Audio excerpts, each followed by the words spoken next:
Esse é o Mundo em Revolução e nós vamos falar agora sobre a situação na Ucrânia. Hoje, dia 4 de fevereiro de 2025, são 6 horas da manhã aqui em Nova York, 8 da manhã no horário de Brasília, no Rio de Janeiro, 1 hora da tarde lá em Kiev, no momento que eu gravo esse vídeo.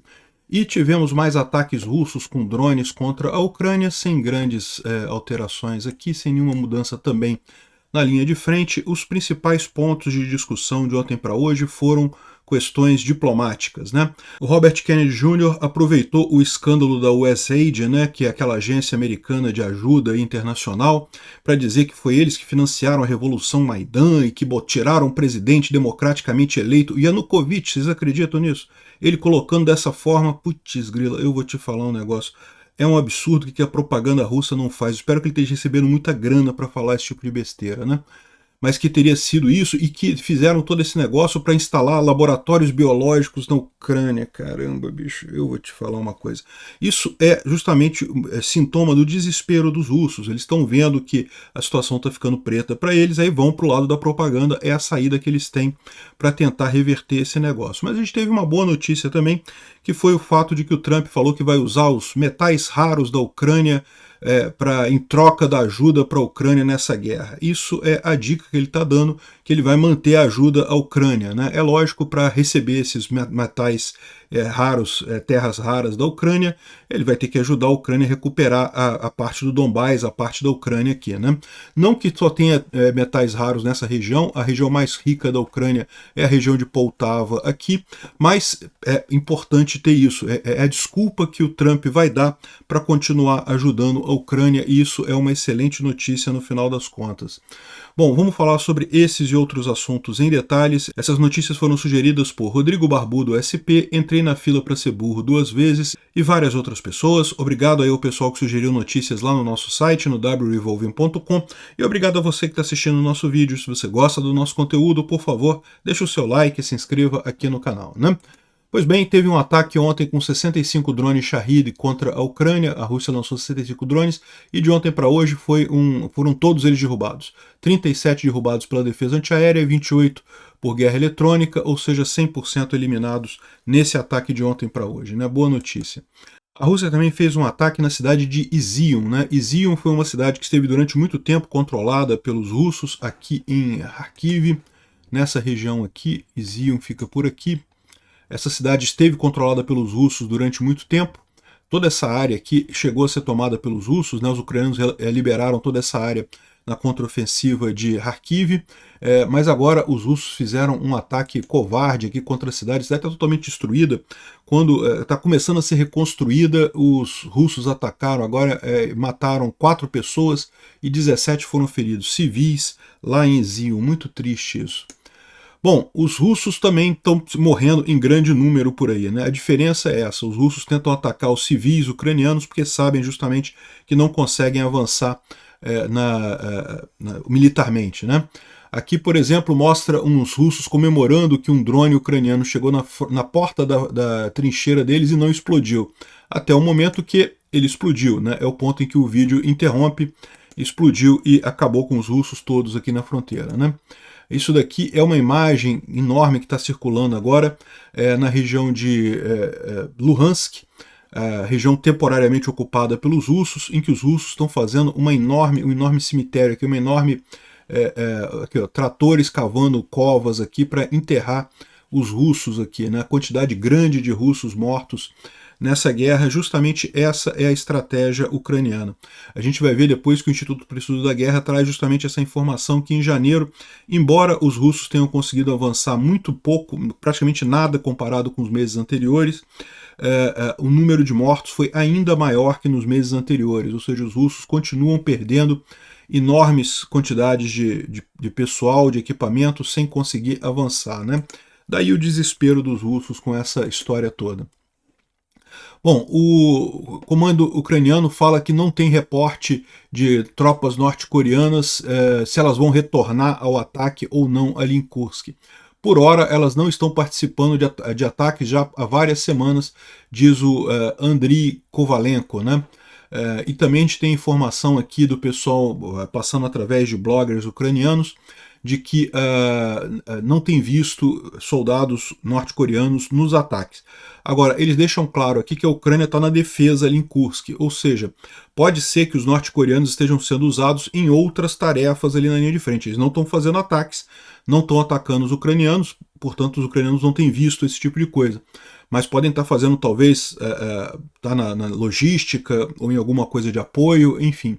Então o que eles estão deixando claros aqui é que os norte-coreanos não estão usando mais as táticas de grandes ondas humanas que eles tinham feito isso daí, ou seja, não estão fazendo mais, pelo menos por enquanto, as massas de ondas humanas agora, né, as ondas humanas agora são de russos mesmo, que também morrem em grande quantidade por lá, né? Então essa é a informação, não tem nenhuma mudança ali na região de Kursk, via de regra também não tem nenhuma mudança em nenhum ponto da linha de frente também, de ontem para hoje, como a gente pode ver aqui no mapa, né? Agora, a gente tem a informação de que a Ucrânia vai começar uma grande transferência de tropas, uma grande rotação de tropas. Cerca de 50 mil tropas de várias unidades das Forças Armadas ucranianas são transferidas para as tropas de terra, para reforçar as brigadas que estão lá e fazer uma grande rotação nessas brigadas, né? Isso é uma coisa muito importante e provavelmente é a preparação para a ação que vai vir mais adiante aí na primavera ou no verão de 2025. Ou seja, é uma excelente notícia aí, né? Como a gente mencionou, o Instituto para o Estudo da Guerra traz a informação aqui de que a Rússia continua a sofrer grandes perdas em janeiro de 2025, apesar de conseguir avançar muito menos do que os meses anteriores no final de 2024, né? Então o número de mortos, o número de equipamentos perdidos pelos russos continua crescendo e o número de avanços continua diminuindo, ou seja, essa tática dos russos de tentar avançar de pouquinho em pouquinho está falhando, né? Eles não estão conseguindo chegar sequer perto de tomar Donetsk, como a gente falou, nesse ritmo vão tomar Donetsk daqui a 40 anos, inviável isso, a Rússia quebra antes disso, ao mesmo tempo perdendo muita força, o que vai ajudar muito os ucranianos quando começarem os contra-ataques ucranianos, né? Fora isso, não tem nenhuma grande novidade aqui. Eles falam sobre os ataques ucranianos contra a infraestrutura de óleo e gás em Volgogrado e Astrakhan, a gente falou sobre isso ontem.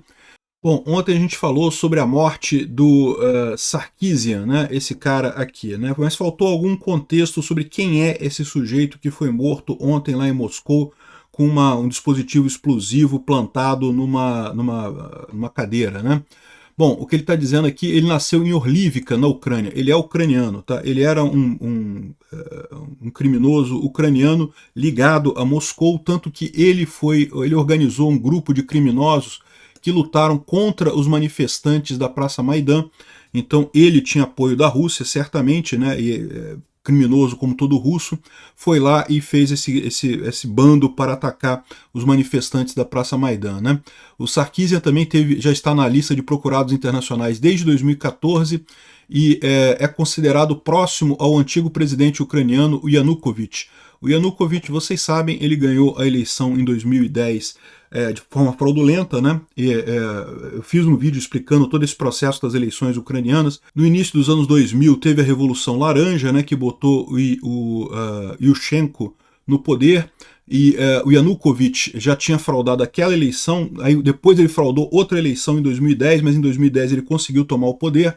E daí, em 2014, teve a Revolução da Praça Maidan, que efetivamente acabou com esse domínio russo contra a Ucrânia, né? O contexto disso tudo é a aproximação da Ucrânia com a Europa. A Ucrânia, desde sempre, quer se aproximar com a Europa, mas a Rússia continua jogando dinheiro nas eleições ucranianas para eleger presidentes pró-Rússia, né?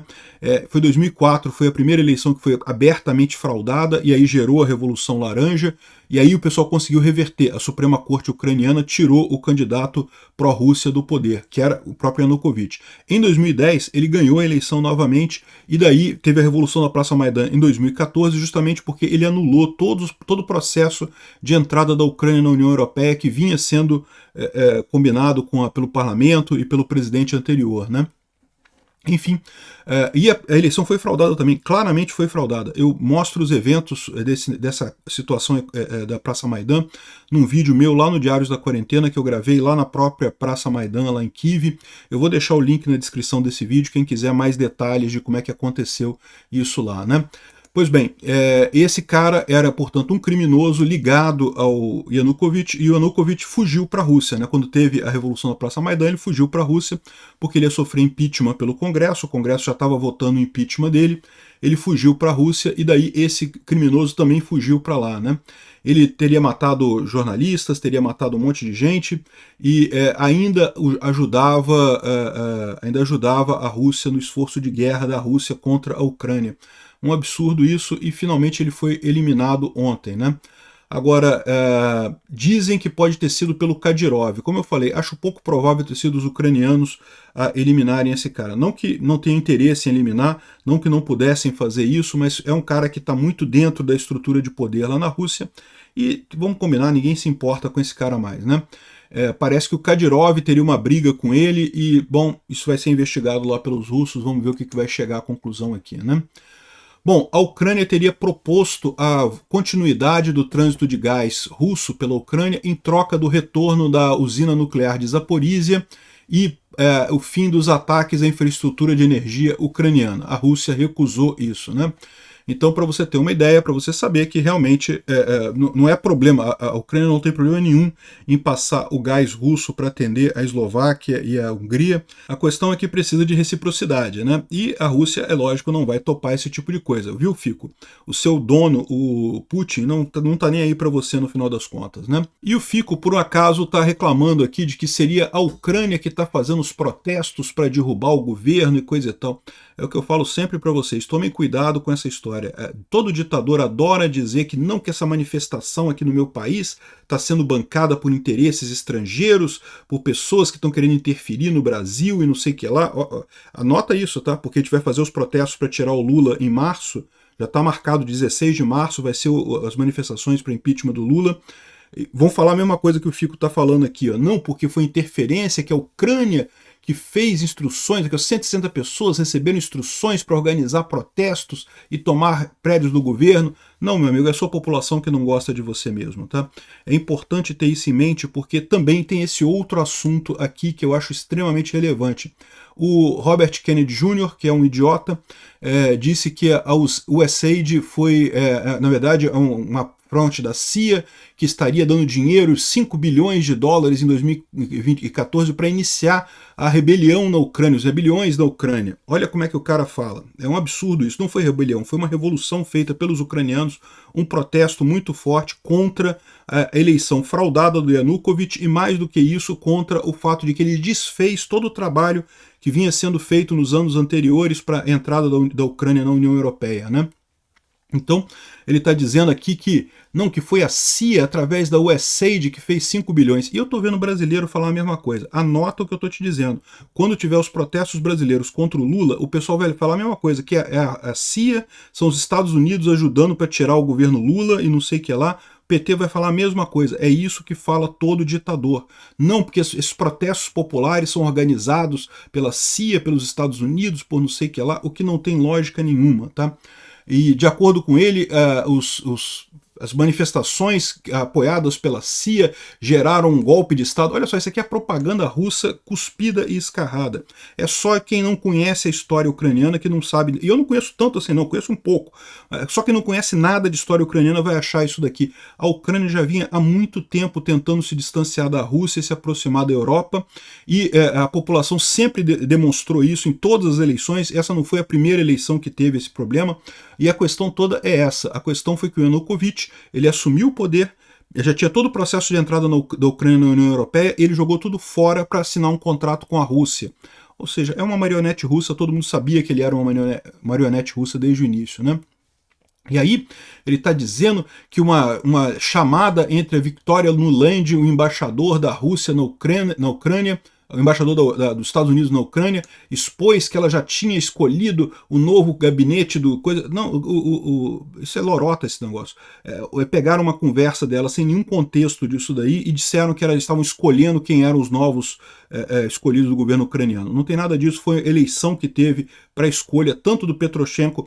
Primeiro, o primeiro governador, logo depois da fuga do Yanukovych para a Rússia, foi o líder da Câmara, como aconteceria no Brasil também. Se o presidente fugisse do Brasil depois de manifestações, quem assume é o líder da Câmara e convoca eleições. Não é assim que seria no Brasil? Pois é. A mesma coisa aconteceu na Ucrânia. O líder da Câmara assumiu e convocou novas eleições. Ganhou o Petro Poroshenko. E daí foi escolhido pelo povo. Eleição democrática, né?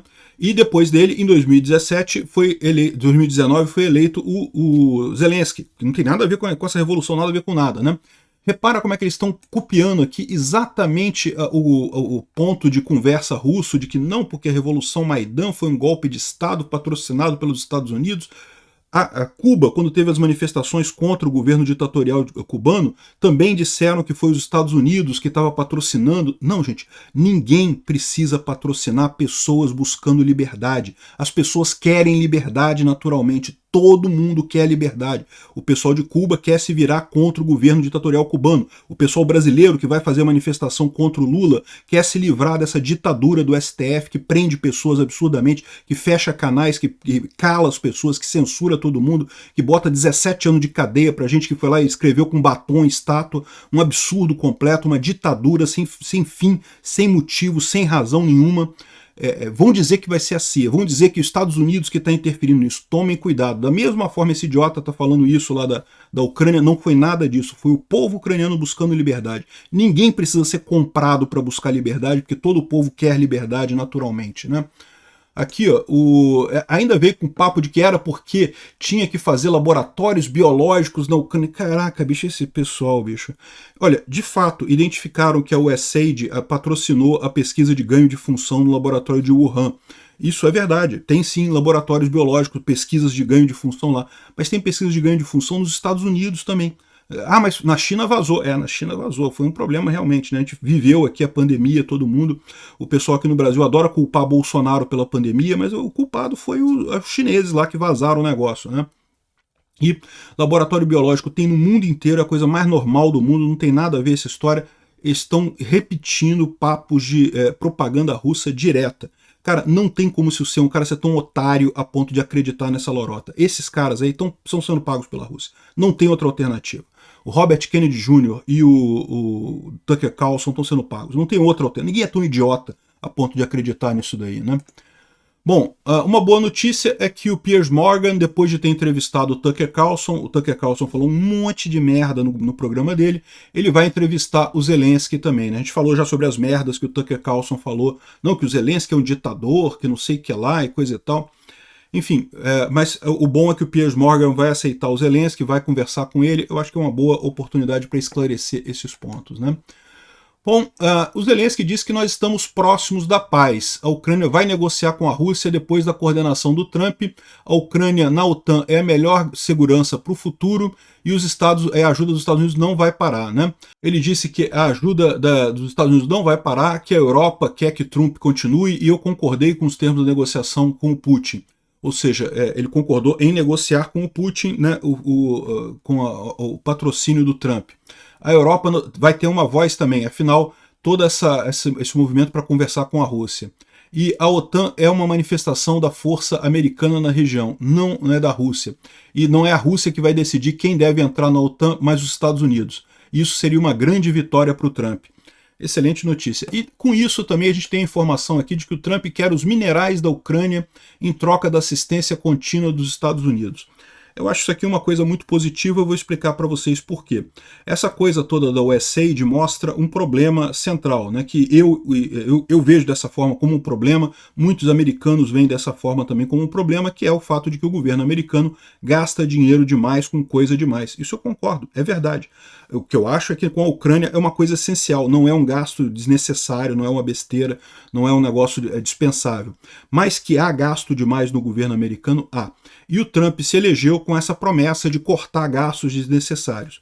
Isso daqui dá exatamente o ponto de conversa para ele falar para os eleitores dele, olha só, não, a Ucrânia não está ganhando dinheiro mais dos Estados Unidos, não. A gente fez um acordo em que a gente vai ajudar a Ucrânia a recuperar todas as áreas tomadas em troca dos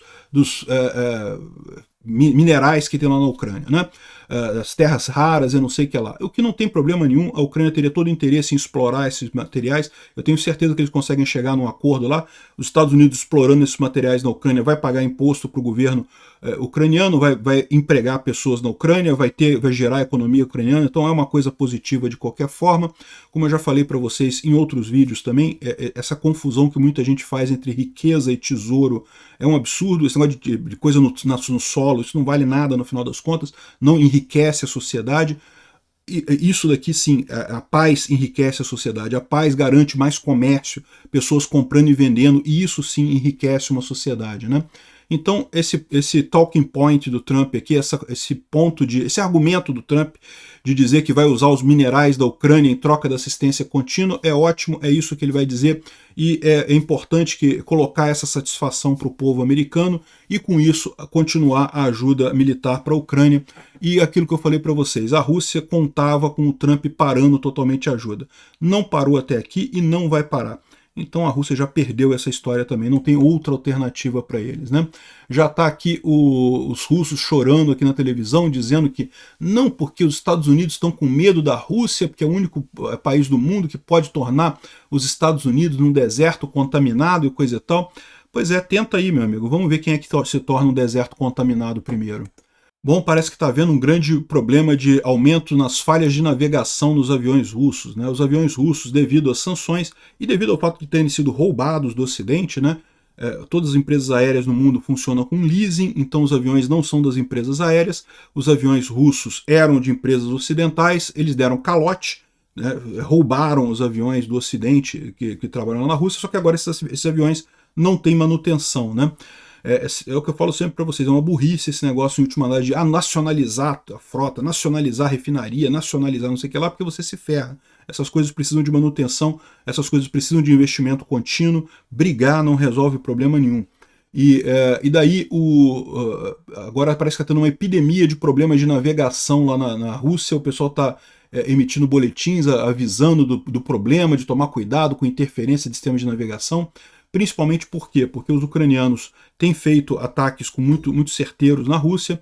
A Rússia tem usado embaralhamento de GPS e associado a esses aviões velhos e com problemas, acaba gerando um monte de problema de navegação por lá, né? Enfim, é isso daí, cada vez mais decadente a Rússia, né? E só não está mais decadente porque tem a ajuda do pinguço corrupto do Lula aqui do Brasil, né? Antes que alguém fale alguma coisa, sim, o Bolsonaro errou também, e você pode pegar meus vídeos da época, eu critiquei Bolsonaro por ter continuado comprando fertilizante sujo de sangue, diesel sujo de sangue na época dele. Mas, na época dele, não se comprava tanto diesel da Rússia, não se comprava tanto diesel sujo de sangue como se compra agora no governo do pinguço corrupto. Então tá aqui, ó, a compra de diesel russo pelo Brasil ajuda a financiar a invasão na Ucrânia. É lógico que sim. E tá todo mundo percebendo isso. O Brasil é cúmplice nessa guerra idiota dos russos contra os ucranianos. O Brasil do idiota, do pinguço corrupto do Lula. Obrigado por assistir o vídeo até o final. Se gostou do conteúdo, não esqueça de deixar o seu like, isso ajuda o canal a crescer e a chegar para mais gente. Se não gostou, deixe o dislike e explique nos comentários como podemos melhorar. Comente também sugestões de temas que podemos trazer por aqui. Comentários insultuosos ou defendendo ditaduras e criminosos de guerra serão sumariamente bloqueados. Agradeço a compreensão. Se ainda não é inscrito no canal, considere se inscrever clicando no botão inscrever-se abaixo e marcando a campainha para todos os avisos.